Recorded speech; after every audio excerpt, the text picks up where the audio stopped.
नमः सिद्धेभ्यः। परम पूज्य आचार्य श्री संत श्रोमणी आचार्य श्री विद्यासागर जी महाराज की, परम पूज्य आचार्य मुनि श्री प्रमाण सागर जी महाराज की, मंच पर विराजित समस्त मुनि संघ की नमोस्तु महाराज।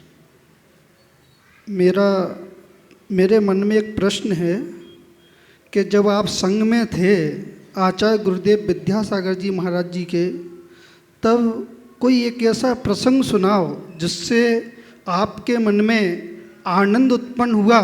वो प्रसंग जन समुदाय के लिए शिक्षाप्रद है, ऐसा कोई प्रसंग सुनाकर नमोस्तु महाराज। देखो, गुरुदेव के साथ तो जितने भी पल बीते वे सब आनंदप्रद थे। महापुरुषों की यही विशेषता होती है, उनका जीवन कल्प वृक्ष के समान होता है। जो उसे पहचान लेता है, उसकी शरण में आता है, उसका कायाकल्प हो जाता है। तो मैंने तो गुरुदेव को एक ऐसे ही कल्प वृक्ष के रूप में देखा है और उनकी छाया में आने से अपने जीवन का कायाकल्प होता हुआ हमने महसूस किया है। जहाँ तक गुरुदेव के संसर्ग में आकर आनंदित होने का अवसर की बात है कि जो सबसे ज़्यादा आनंद दिया, तो मुझसे पूछो तो मैं कहूँगा, जिस घड़ी गुरुदेव के हाथों से मेरे मस्तक पर मुनि दीक्षा के संस्कार आए, मेरे जीवन के सबसे आनंद का क्षण वही था। जब दीक्षा संस्कार उन्होंने दिया तो मुझे ऐसा लगा कि आज गुरुदेव ने कितनी बड़ी कृपा की, मुझे सर्व पापों से सदा सदा को मुक्त कर दिया। मुनि जीवन कोई साधारण जीवन नहीं है।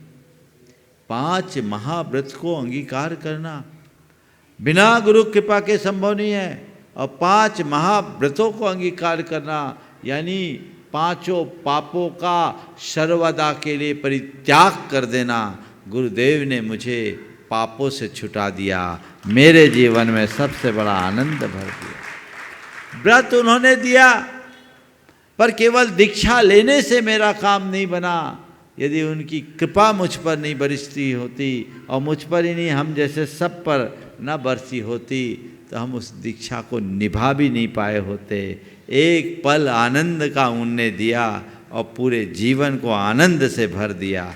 यह उनके जीवन की सबसे बड़ी देन रही है। गुरु की यही भूमिका होती है जो शिष्य को अपने समान बना लेता। जब मेरी मुनि दीक्षा हुई, अलग से मुनि बना था, तो मुझे लगा रे आज तो आर्त ध्यान एक पल को नहीं हुआ, विशुद्धि चरम पर थी।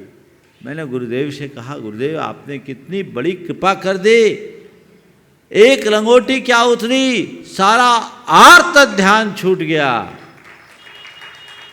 गुरुदेव ने एक बड़ी बात कही, आत्म ध्यान का ख्याल रखोगे, आर्त ध्यान कभी पास नहीं आएगा।